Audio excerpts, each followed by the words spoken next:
드라마나 영화 같은 데 보면 또 실제 지하도 같은 데도 비치가 되어 있고 큰 공공 건물에도 이제 배치되어 있는 제세동기라는 거 아마 여러분들 보신 적 있을 겁니다.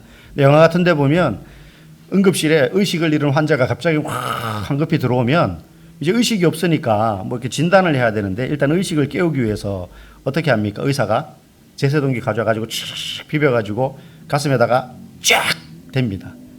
그러면 전류가 순간적으로 막 뭐 150, 200줄 그러면서 막 쫙 올라가죠. 한 번에서 안 깨면 더 높여가지고 또 쫙 전기 충격 주는 겁니다. 다시 말하면. 그러면 이제 그 제세동기 충격파를 맞은 의식을 잃은 환자는 어떻게 반응할까요? 네, 막 벌떡벌떡 일어나겠죠. 의식은 없는데도 막 몸이 덜컥덜컥거리면서 이제 의식이 돌아오는 겁니다.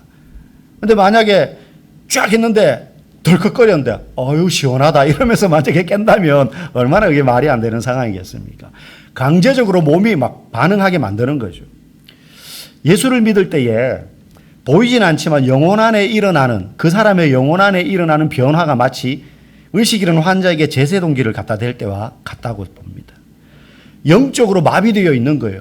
눈은 끔뻑거리고 말을 하고 돈을 벌고 일하니까 살아있는 것 같지만 예수를 믿기 전에 영혼은 완전히 마비되어 있는 의식 잃은 환자와 같은 상태인데 예수님께서 그 마음속에 들어오면 그 사람의 영혼이 제세동기를 갖다 대는 환자가 덜컥덜컥거리면서 몸이 일어나게 되는 것 같이 그 영혼이 그 마비에서 풀리면서 벌떡 깨어나게 된다는 거예요.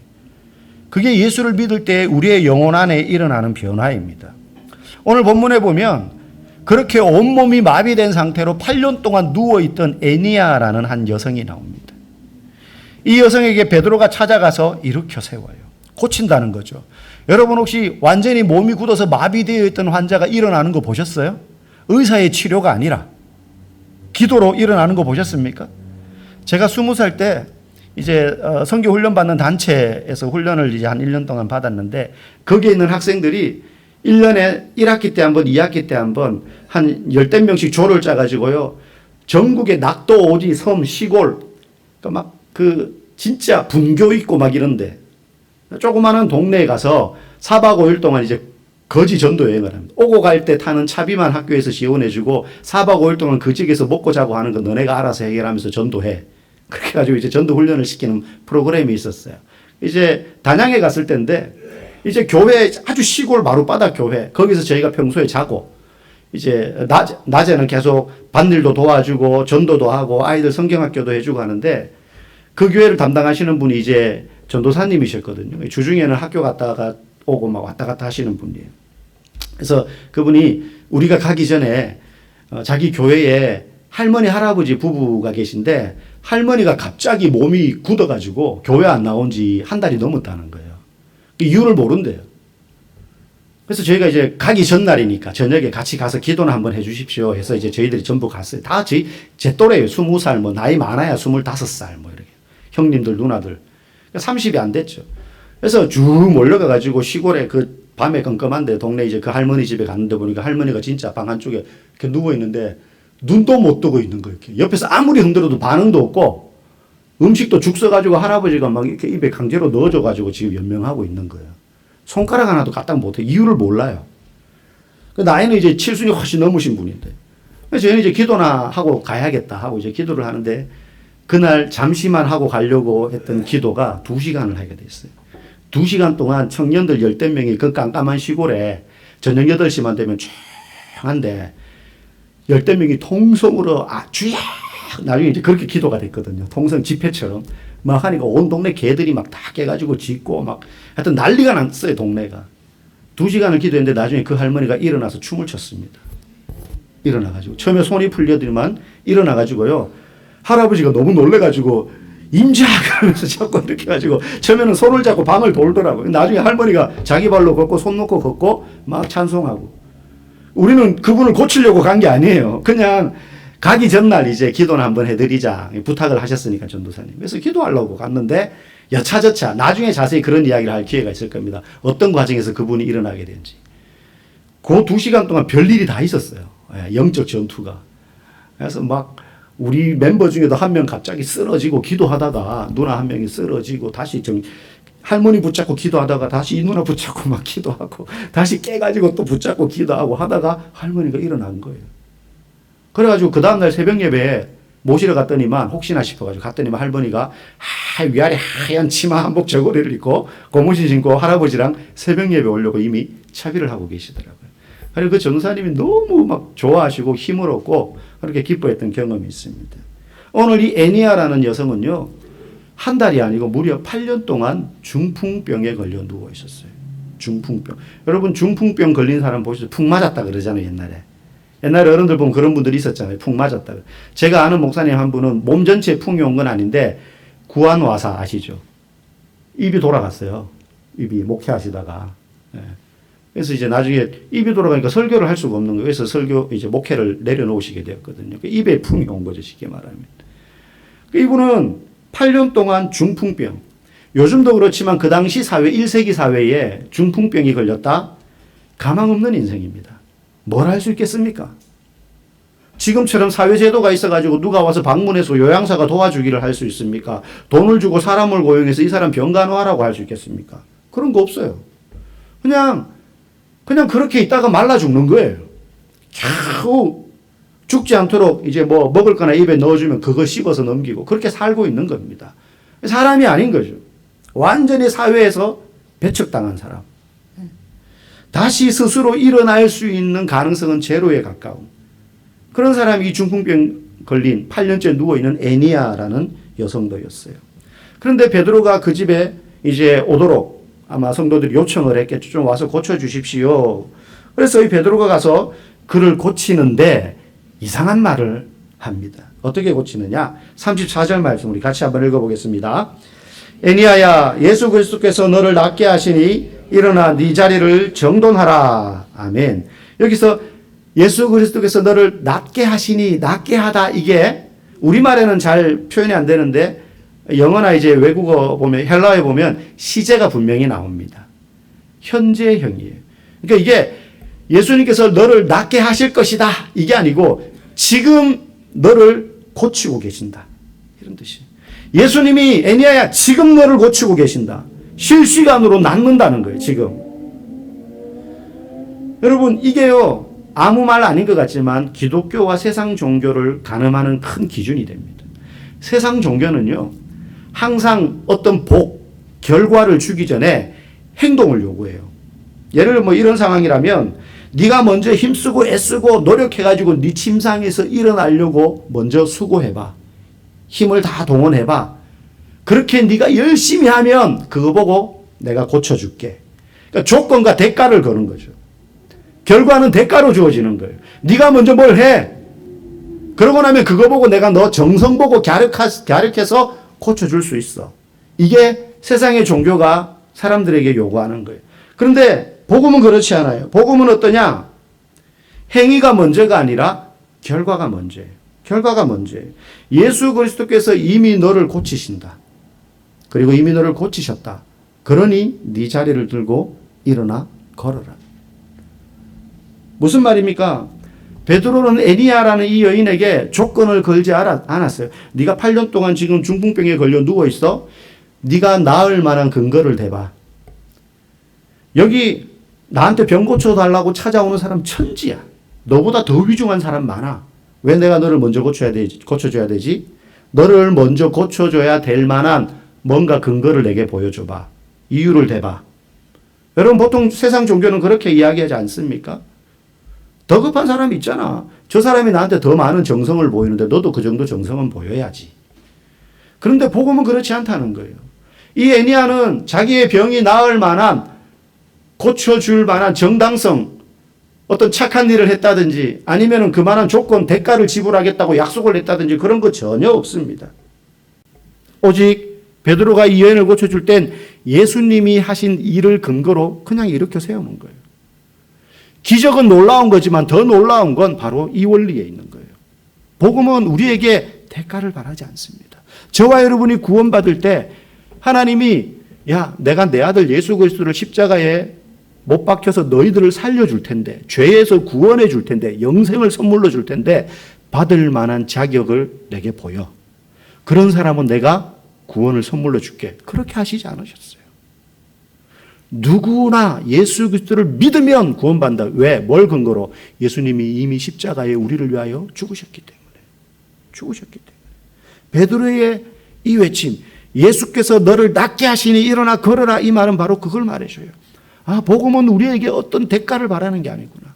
그래서 구원이 은혜예요. 그래서 하나님이 주시는 모든 것들을 선물이라고 이야기하는 거예요. 내게 아니, 내가 잘해서 얻는 게 아니라는 거죠. 내가 열심히 노력해서 받는 게 아니라는 것입니다.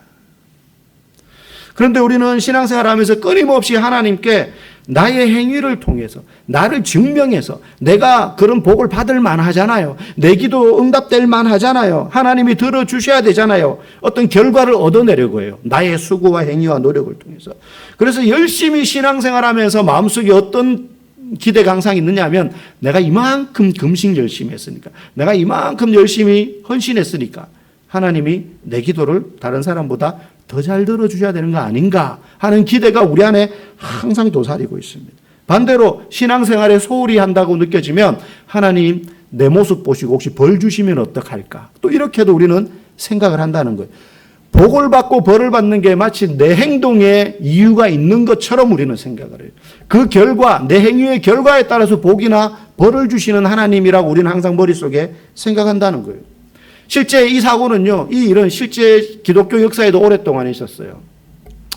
아직 기독교가 핍박받는 종교였을 때, 로마의 국교로 인정받기 전까지 300년 넘는 시간이 걸리거든요. 그동안 계속 기독교는 핍박받는 종교였어요.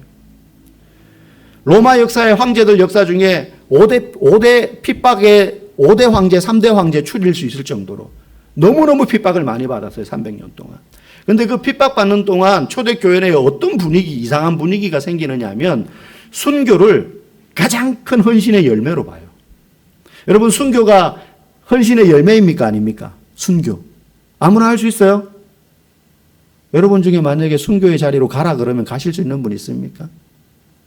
저도 못 가요. 저도 되게 무서워요. 저는 만약에 순교하는데 혀 뽑고 막 입에다가 쇳물 붓고 그럴 필요 없어요. 한 4일만 굶기면 저는 부정할 수도 있어요. 우리는 너무 약해요. 우리는 너무 약해요. 뭐 때리려고 몽둥이도 저 안 믿어요. 이럴 수도 있는 사람이에요, 우리는. 그러다 보니까 초대교회 때 순교야말로 최고의 열매야. 이렇게 교회 내에서 성도들이 생각하는 분위기가 있었습니다. 그래서요, 순교를 자청하는 사람들이 생겨나기 시작해요. 놀랍지 않습니까? 순교를 자청하는 사람들이 생겨난다니까요. 심지어 폴리카르포스의 순교록이라는 책이 있습니다. 그 책에 보면 이런 기록이 나와요. 퀸투스라는 그리스도인이 어떤 지역에 그 지역을 다스리는 로마의 지도자가 기독교인을 엄청 박해한다는 소식을 들어요. 그래서 거기로 찾아갑니다. 그래서 그 박해하는 지도자 앞에 서요. 그래서 이야기합니다. 내가 그리스도인이다. 내가 그리스도인이라. 나를 죽여달라. 그래서 이 사람을요, 그 지도자가요, 사자 우리 속에 집어넣습니다. 퀸투스를. 근데 막상 사자 앞에 서자 이 사람이 어떻게 반응했느냐. 울고 불고 하면서 막 울부짖으며 자기 살려달라고. 죽기 싫다고. 막상 그 앞에 서니까. 그런 일도 있었고요. 아시아의 로마 총독이었던 아리우스 안토니우스라는 사람은요, 어느 날 길을 가는데 한 무리의 기독교인들이 자기 앞으로 와 달려오더니 처음에 누군지 몰라서 깜짝 놀랐는데 이 사람들이 이렇게 말합니다. 우리가 다 기독교인이니까 우리를 죽여달라는 거예요. 우리를 죽여달라. 그래서 이 안토니우스가 뭐라 그랬냐면, 이 사람들아, 그렇게 죽고 싶으면 절벽에서 뛰어내리든지 목매달아라. 왜 나한테 찾아와서 나를 귀찮게 하느냐. 나를 귀찮게 하느냐. 왜 순교가 최고의 열매라고 생각했느냐. 순교가 열매일 수 있죠. 그런데 순교 자체를 목적으로 한 거예요. 그렇게 공개적인 장소에서 자기가 순교자라는 걸 드러내므로 사람들에게 받는 존경과 그리고 높임 받는 걸 기대했던 거예요. 여러분, 이게 바른 신앙입니까? 건강하지 않은 신앙입니까? 바르지 않은 거예요. 성경을 잘못 이해하고 있는 거예요. 이탈리아의 유명한 학자인 움베르토 에코라는 사람이 쓴 장미의 이름이라는 책이 있습니다. 거기 보면 이 사람이 이런 구절을 적어놔요. 진리를 위해서 죽을 수 있는 자를 경계해라. 존경하라가 아니에요. 진리를 위해서 죽을 수 있는 자를 경계해라. 진리를 위해서 죽을 수 있다는 자는 대체로 많은 사람을 자기와 함께 죽게 하거나, 때로는 자기보다 먼저 죽게 하거나, 또는 자기 대신 죽게 한다. 자기 대신 죽게 한다. 여러분, 제가 지금 쭉 예를 들었던 이런 신앙이요, 전시하는 신앙이에요. 보여주는 신앙이에요. 나 이렇게까지 한다는 거예요. 나 순교까지 할 수 있다는 거예요. 나 매 맞는 거 정도는 예수 이름으로 얼마든지 할 수 있다는 거예요. 하면 좋죠. 피할 수 없는 자리라면. 어쩔 수 없이 순교의 자리로 가야 된다면 마셔야 되겠죠. 그런데 일부러 자청해서 그 자리로 나가면서 사람들, 보세요. 이거 뭐하고 똑같습니까? 예수님 당시 바리새인들하고 똑같은 거예요. 와, 나는 일회에 3번씩 금식하고요. 때마다 11조 하고요. 그러면서 시장 어귀에서 사람들 보는 앞에서 막 손들고 기도합니다. 그럼 뭐 하는 겁니까? 전시하는 신앙이죠. 보여주는 신앙이죠. 자기 신앙을 전시하고 과시하고 그런 사람이 지도자가 되면요, 수많은 사람을 무모한 고통으로 몰아넣을 수 있다는 거예요.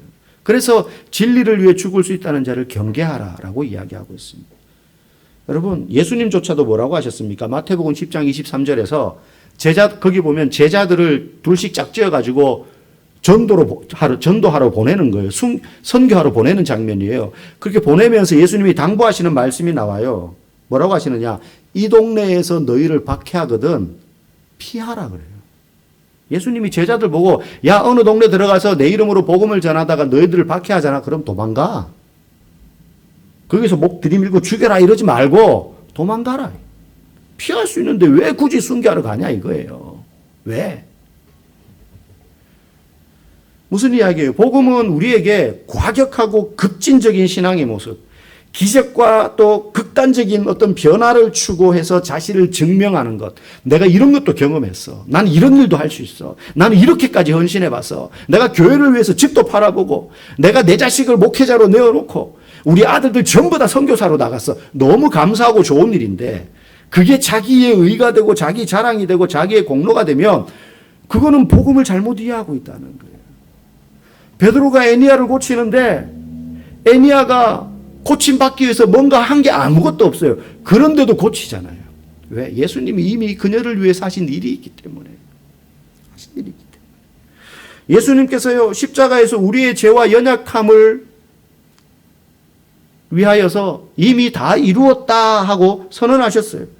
그래서 우리가 하나님께 더 사랑을 받기 위해서 아니면 구원을 얻기 위해서 바들바들 떨면서 뭔가 막 열심히 노력하고 그렇게 할 필요가 없어요. 이미 우리에게 완벽한 은혜를 주셨어요. 그러면 우리가 왜 열심히 신앙생활을 해야 됩니까? 우리는 인정받기 위해서 하는 게 아니라 이미 인정받았기 때문에 하는 거예요. 이미 인정받았기 때문에. 미국의 어느 한 대학에서요, 심리학과에서 이런 실험을 했어요. 어느 기업에다가 이제 실험을 청탁을 받아가지고 그 회사 직원들을 대상으로 시험을 했는데 100명씩 두 그룹으로 나눠가지고요. A그룹에는요, 어떤 프로젝트를 주면서 이 프로젝트를 완수하면 1인당 500만 원씩 상여금을 주겠습니다. 인센티브를 줄게요. 이렇게 하고요. B그룹에는요, 그걸 하기 전에 500만 원씩 다 줘요, 이미. 다 주고는 이 프로젝트를 완수하지 못하면 이거 회수해 갑니다. 이렇게 한 거예요. 그래서 똑같은 기간을 주고 일을 하게 했습니다. 결과가 어떻게 됐냐? B그룹이 더 빨리 더 탁월하게 성과를 이뤘어요. 왜? 이미 내게 주어진 것에 대한 안정감이 더 효율적으로 더 힘있게 일하게 만든 거예요. 여러분, 복음은 이미 우리에게 주어진 기쁜 소식이에요. 예수님 때문에. 그래서 우리가 달려가는 거예요. 그걸 얻으려고, 인정받으려고, 복받으려고 막 열심히 하는 게 아니란 말이에요. 여러분, 우리가 복받으려고 막 열심히 하는데 그게 열심히 잘 됩니까? 막 기도하려고 하는데 기도가 잘 돼요? 막 헌신하고 봉사하는데 상처받고 넘어지잖아요. 다툼이 생기고요. 제풀에 걸려 넘어지기도 하고요. 시험 들기도 하고요. 아프기도 하고요. 우리가 어떤 걸 얻기 위해서 그렇게 하는 게 아니다라고 성경은 말합니다. 복음을 경험한 사람은요, 거창한 기적을 행하는 사람도 아니고 그런 거창한 기적을 바라는 사람도 아니에요. 오히려 기적을 경험하고도요, 무기력했던 일상에 그리고 우울함의 자리였던 그 자리를 털고 일상으로 돌아가서 자신의 삶을 다시 시작하는 사람입니다. 다시 시작하는 사람이에요. 오늘 베드로가 에니야에게 한 명령이 뭡니까? 예수님께서 너를 고치시니 네 자리를 들고 일어나 걸어가라예요. 여러분 이상하지 않습니까? 8년 동안 자기가 누워 있었어요. 일어났어요. 기적적으로. 그거 이부자리 치우는 게 뭐가 중요해요. 갖다 버려도 시원찮을 판에. 그 자리는 자신의 피고름이 매여 있는 자리고요. 온갖 누워서 똥 싸고 오줌 싸고 하던 오물이 배어 있던 자리일 수도 있어요. 그 자리만 생각하면 그냥 생각하기도 싫은 수치의 자리예요. 근데 베드로가 뭐라고 그럽니까? 네 자리를 들고 일어나 걸어가라. 네 자리를 정돈해라. 여러분, 방금 전까지 이 침상은 애니야에게 감옥이었고 자신의 무능력을 증명하는 수치의 자리였어요. 그런데 예수님의 사랑과 치유가 임하자 그 수치의 자리는 이제 내가 다시 새 사람이 되었음을 증명하는 일상의 자리가 돼요. 일상의 자리가 돼요. 여러분, 복음을 경험한 사람은 놀라운 기적만을 바라는 사람이 아닙니다. 여러분 삶에 엄청난 극적인 변화와 기적을 위하여 여러분 기도하지 마십시오.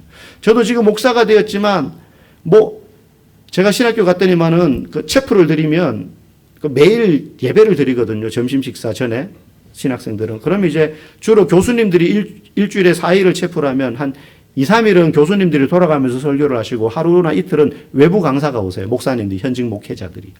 그럼 거기 오시는 분들이 대부분 기라성 같은 목사님, 전국에 내가 직접 만나 뵐 수 없는 기라성 같은 목사님들이 다 옵니다. 저희 교단에. 놀라운 큰 목사님들이, 소위. 근데 그분들이 와서 하나같이 하시는 말씀이 전부 다요. 자기는 폐가 하나 어떻게 됐다느니, 간이 어떻게 됐다느니, 콩팥이 없다느니, 전부 죽다가 살아난 이야기를 다 가지고 있는 거예요. 그래서 제가 이런 생각이 들었어요. 저 정도는 장기 하나 정도는 없어야지 목회를 성공하나. 자기는 지금도 어디가 안 좋다 그러고.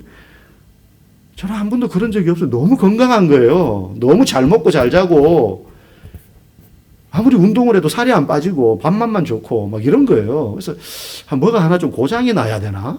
그런 걸 기도해야 되나? 무섭잖아요. 또 그런 기도는. 그런 생각이 들 정도로. 여러분, 우리의 삶에 그런 기적을 바라지 않아도 돼요. 제 삶에도 그런 죽었다 살아나고 그런 기적 없었어요. 정작이요, 그런 죽을 위기에서 살아난 사람들이 일상적으로 똑같이 공통적으로 하는 말씀이 뭔지 아세요? 진짜 기적은 평범하게 사는 거예요. 제가 며칠 전에 새롭게 하소서를 보다가 이제 여러분 부모님들은 잘 아시죠? 가수 유열 씨. 유열이라는 가수 아시죠? 대학가요제 대상 받고 이제 완전 히트 가수였잖아요. 이 사람이 어느 순간 이제 사라지고 오랫동안 안 보였는데 딱 나타났는데 보니까 완전히 깡말라서 나타난 거예요. 그분이 전도사님이 되셨다는 소식은 저도 옛날에 들었어요. 근데 보니까 그분이 어떤 좀 아픔이 있었나 보다 싶었는데 이야기를 들으니까 이분이 폐에 이상이 생겼는데 폐가 말라가는 그 병을 가지게 된 거예요. 못 고쳐요. 그러니까 폐 이식을 하지 않는 한 못 고쳐요. 근데 계속 이식이 안 되는 거예요. 이제 그날 이식을 하기로 결정됐는데 갑자기 이식하기로 한 사람이 마음이 변했다든지 가족이 마음이 변했다든지 그래서 기증을 안 하게 됐다든지 이렇게 돼가지고 1차, 2차. 근데 계속 말라가는 41kg까지 몸무게가 빠졌다 그러더라고요. 그래서 폐가 그러니까 숨을 못 쉬는 거예요. 그러니까 말을 못 해요. 그래서 가족이나 의사들하고 글로 써서 소통할 정도로. 그러니까 죽는 거예요. 그냥 자기는 죽는다 생각하고 이제 보니까 모든 수치가 거의 죽음에 가깝고 병원에서도 준비하라 그렇게 했고 이 사람도 병상에 누워서 유언장을 쓴 거예요. 아내한테. 삐뚤삐뚤한 것이요. 허걱거리면서 유언장을 썼는데 이제 그 아내분이 이제 오늘 밤을 넘기지 못할 수도 있어요. 당연히. 준비하고 있는 거죠. 그렇게 있는데 이제 폐 기증자를 기다리고는 있어요. 근데 안 되는 거죠. 근데 그날 병상의 옆에서 아내가 또 자기를 간호하다가 잠이 들었대요. 잠이 들었는데 꿈을 꿨어요. 아내분이. 꿈을 꿨는데 꿈이에요. 병상에 키 큰 분하고 키가 작은 남자 2명이 환한 빛을 띠면서 들어오더래요. 그래서 이렇게 누워있는 자기 남편을 내려다 보는 꿈이에요. 그러더니 그 키 작은 분 한 분이 자기한테, 그 아내한테 이렇게 말을 하더래요. 이제 이 사람이 들었으니까 됐다. 뭐라고 말을 했는지 모르겠는데. 그러더니 싹 사라지고 꿈이 깬 거예요. 그 아침이 됐어요. 의사가 와서 수치를 쟀는데 모든 수치가 정상으로 돌아온 거예요. 수술을 받을 수 있을 만큼. 그래서 의사가 우리 병원에 온 뒤로 가장 건강한 상태라. 폐 이식 수술을 받을 수 있는. 그리고 그날부터 이틀 뒤에 폐 이식을 받을 수 있게 기증자가 정해진 거예요. 그래가지고 7시간에 걸쳐서 수술, 열어보니까 폐가 어떻게 살아있었나 싶을 정도로 다 망가져 있는 거예요. 실제 열어보니까. 그래가지고 이게 폐가 망가지니까 이렇게 숨을 쉬니까 횡격막도 다 쪼그라들어서 위에 붙은 거예요. 이거 떼고 하는 수술한다고 시간이 더 걸렸다 그래요. 그렇게 해서 지금 건강을 수술 성공적으로 해서 보니까 말도 못하던 사람이 나와서 기타 치면서 간증하고 노래를 부르더라고요. 노래를 부르고. 그래서 이제 신학을 하게 되고 지금 그렇게 간증을 하는 것을 보았습니다. 근데 그분이 하는 말이 그거예요. 지금 내가 앉아서 말하는 게 기적이라는 거예요. 그러면서 내가 가수였잖아, 유명한. 기타 치면서 다시 노래를 한다는 게 기적이다. 아무것도 아니잖아요, 우리한테는. 그냥 말하고 앉아있는 게 뭐가 기적? 그냥 앉아있는 건데. 그게 기적이라는 거예요. 병 낫는 게 기적이 아니에요. 여러분, 우리의 삶도요, 미뤘던 방 청소를 하고, 깨어졌던 관계를 다시 정리하고, 맡겨진 원래 하던 일을 다시 계속 꾸준히 잘하는 거. 여러분, 그게 기적이고 은혜예요. 그렇게 할 수 있다는 게. 지금 여러분들 여기 앉아 있는 게 기적입니다. 기적입니다. 더 이상 우리는 뭔가 놀라운 일을 해서 그 결과물로 나를 증명할 필요가 없어요. 그걸로 자랑할 것도 없어요. 내가 하나님께 더 특별한 사랑을 받는 사람이라는 이야기를 할 필요도 없습니다. 정말 아파보고 정말 죽을 위기를 경험한 사람들이 입 모아서 하는 말. 진짜 기적은 평범한 삶을 사는 것이다. 여기저기 좀 아플 수 있죠. 근데 내가 숟가락 떠서 밥 먹을 수 있잖아요. 저는 목회를 하니까 중환자실에 많이 가보거든요. 제가 아는 우리 교회 성도분은 아니지만 어떤 성도분은 어머니가 아직도 콧줄 끼고 있는 분도 있어요. 10몇 년째. 근데 그 남편분은요, 그것도 감사하다는 거예요. 왜냐하면 10몇 년째 중환자실에서 자기 아내를 간호하다 보니까 수많은 죽어가는 사람들을 보는 거예요, 옆에서. 어제까지만 해도 이 침상에서 그래도 말하던 사람이 자기 부인보다 훨씬 상태가 좋아. 근데 못 고쳐가지고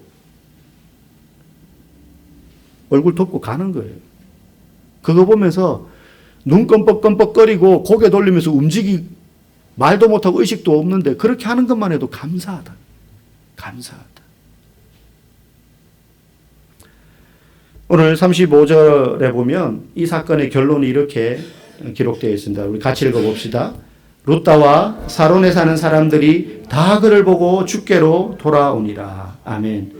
사람들은 애니야가 기적적으로 일어난 모습을 보고도 놀라고 돌아왔지만 어제까지만 해도 절망의 침상에 묶여있던 이 사람이 예수의 이름으로 일어나 자신의 자리를 묵묵히 정리하는 일상의 모습을 보고 감동받는 거예요.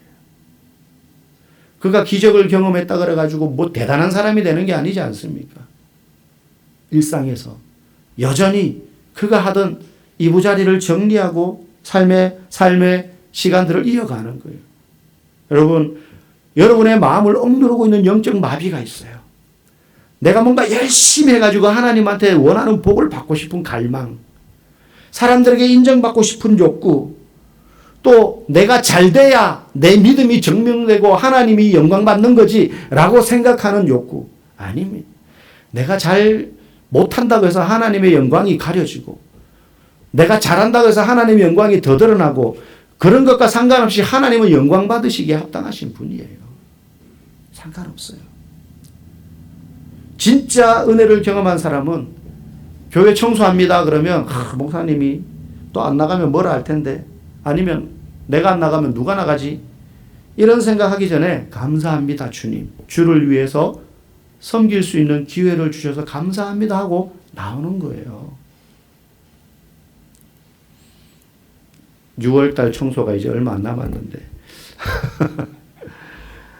제가 누가 나가는지 농담입니다. 여러분, 예수님께서 우리를 위하여 이루신 의가 여러분의 의가 됐어요. 잘나지 못해도 괜찮고 놀라운 일을 하지 못해도 괜찮아요. 때로는 좀 부족해도 괜찮습니다. 여전히 그분이 우리의 의가 되시고 우리를 위하여 끝까지 사랑하시기로 결정하셔서 십자가에 죽으셨습니다. 여러분, 일상에서 내가 하고 있는 그 일, 내가 있는 그 자리에서 꾸준히 그 일을 계속 하시고 예배 자리를 지키시고 하나님 앞에 감당해야 될 작은 섬김들을 우리가 끝까지 감당함으로 우리의 굳어져 있는 영적인 마비들에서 깨어서 활력과 소망을 가지고 주를 위해서 힘있게 살아가시는 우리 모두가 되기를 주의 이름으로 간절히 축복합니다.